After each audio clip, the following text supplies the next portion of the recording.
是吧？那么今天美国利用它已经完全收割不了了。那么大票通过美刀体系呢，在无法收割的情况下，他更无法偿还他自己的30万亿的债务。这个时候，美刀呢，这个大漂亮呢，就需要呢从数字货币领域重新的开创。我相信在座的各位都知道大饼、二饼是怎么来的，他们是怎么来的呢？那么如今全世界的大饼在大漂亮手中是最多的，他们作为一种储蓄，收入国家的什么国库。那么曾经也有人讲过，这种东西呢，它就是一个半成品，就是这么一个早产儿。大饼是他们搞出来的，但是他们没想到二饼出来了。二饼是谁呢？是大猫子搞出来的。你想一想，漂亮国它允许大猫子搞这个东西吗？不可能，因为什么呢？因为他们早就已经着手在搞我们手里的东西了，必须要打压。所以从目前全世界的这个东西来看啊，这虚拟这个东西呢，大家能够看到一个什么事实？很多的什么所都已经倒闭了，都已经携款而逃了。卷毛也因为赵长鹏的一出好戏垮台了。谁在搞呢？就是大漂亮在搞。大漂亮跟谁搞呢？和赵胖丑联手去搞。那么说到在这里面，在座的各位，你们想一想，经历了几十年的策划，研究出来今天我们手里这个东西，你认为大漂亮他会轻而易举把它抛弃吗？他绝不可能啊！为什么呢？因为只有这个东西才能够重新让美国人大漂亮继续称霸全球。我相信大家应该都知道前任的大漂亮的总统谁曾经说过一句话呢？大家想一想，我们会让美国让大漂亮什么权继续的称霸世界100年。这句话大家估计没有忘记吧？那么我今天讲这个主要的原因，就是想给大家证实什么呢？证实你手里的东西是真真实实存在的，而且它的利益、它的价格已经远远超出你们的想象。那么我继续往下讲，大漂亮它必须要从这个东西虚拟的这个东西重新夺回世界什么霸权。我们目前手里这个东西，就是在这种局势下，由大漂亮呢打造出来的。大毛的经济体量小，那么在项目方那里分到的我们手里的这个东西很有限。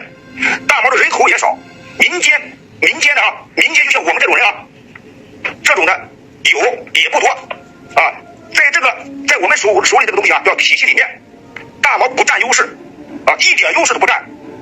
而现在的美刀体系，俄罗斯是非常的轻车熟路。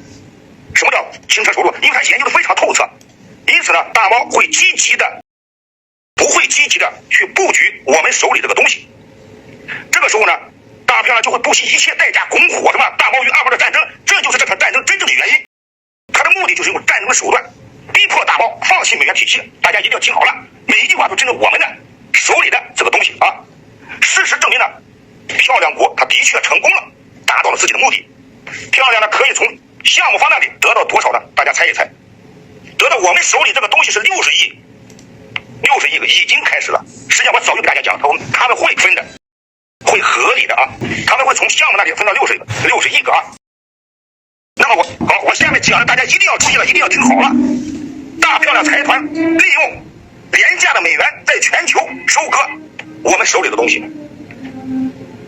韩国棒子，他们手里很多东西已经被瓜分完了，被谁大漂亮。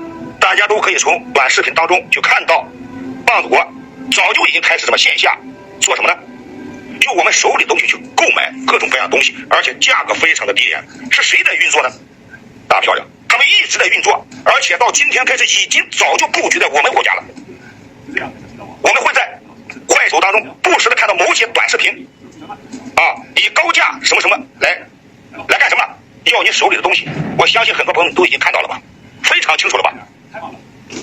同时他们还会利用短视频来集体围攻我们所有的华夏的还有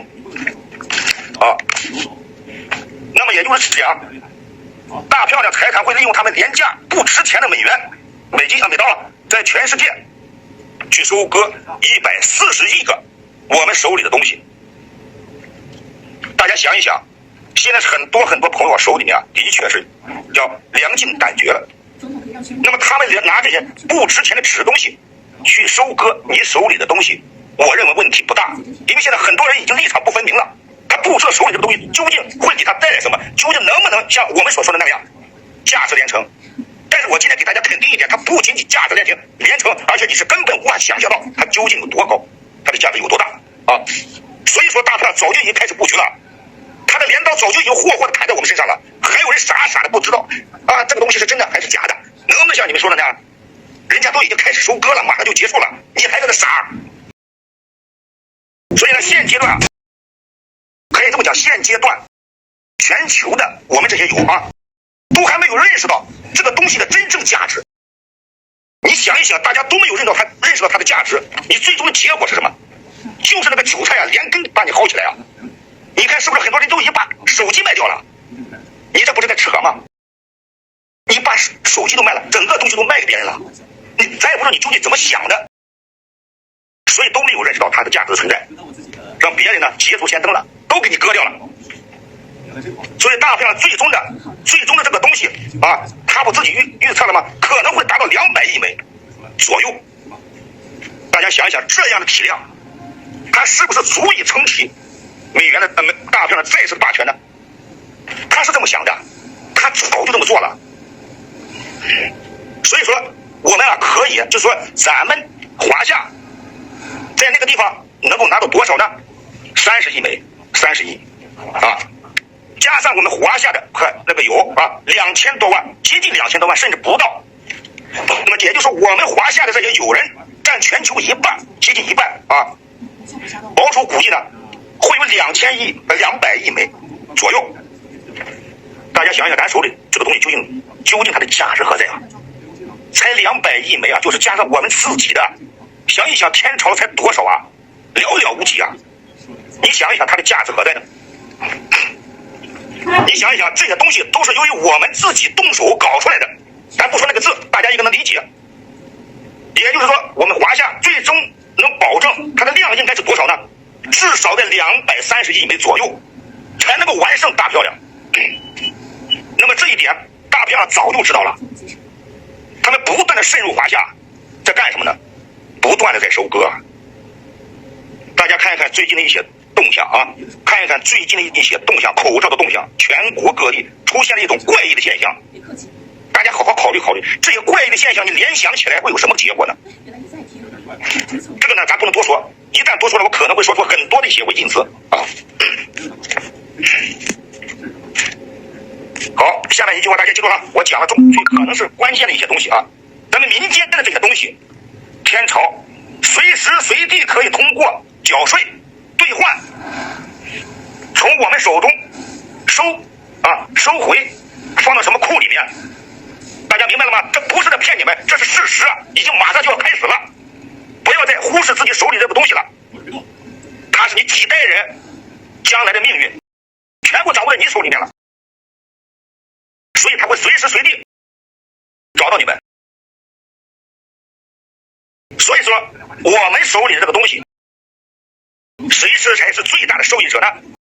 天朝。大家想一想，大漂亮是动他们不值钱的美金在全球收割，而且他从这个池子里面拿到的东西比我高1倍。如果我们再不重视自己手里这个东西，随意把它挥霍掉，随意把它变成了什么美刀，让别人收过去了，我请问咱们国家的命将何去何从呢？所以为什么我今天非常着急的进入直播间给大家做这个短暂的分享？所以咱一定要记住，我今天分享特别别扭，因为我特别担心这个直播间出事啊！咱一定要把自己手里的东西抓好，没几天了，马上就轮到你了。我们不支持天朝，在座的各位谁支持天朝？我们不团结华夏，谁团结华夏呢？实际上这个命运就掌握在我们每一个人的手当中，千万不要放弃，千万不让别人收割掉。所以大家记住一句话，不要再去怀疑什么行对什么对接了什么，这早就对接了。是凡讲没对接的，是凡讲那个什么卡是假的人，我告诉你们，他们就是一行的。为什么这么讲？宏观调控懂不懂啊？想一想，大家，当兔子、老鹰、大猫这三个天朝都认可了我们手中这个东西，其他的国家他敢说话吗？也就是说，这3个天桥已经认可了，而且都已经开始在什么，在做大动作了。前段时间大猫那个头讲过一句什么话，大家还记得吗？他已经认可了，这个信息就在我们这个短信上都有的，去看一看。现在3个天桥全部认可了，所以说有可能官秃子讲的是对的，官秃子讲的是对的，有可能就在今年进球。大家记住，我们手中的东西已经定型了，已经彻彻底底的成了，因为这3个天朝都已经同意了，点头了，你还怕什么呢？那很多朋友会讲，那其他天朝呢？我告诉你们，其他天朝早就被大漂亮盯上了，你不接受，对不起，我大漂亮就收拾你。想没想过，不用我们天朝出手了，咔直接出手了。所以说大家一定要记住，开弓没有回头箭。为了布局这个东西，人类付出的什么代价太惨痛了。到今天大猫和二猫的那个战争还没结束，一天死多少人啊？所以我今天我到这个地方就不多说了，我再多说有可能直播间又会出事。所以记住，大家一定要切记，你手中的东西不要轻易抛掉，你就为了这个天朝去贡献你最后的力量，但绝不能输给漂亮。华夏的振兴和崛起不是那么简单的。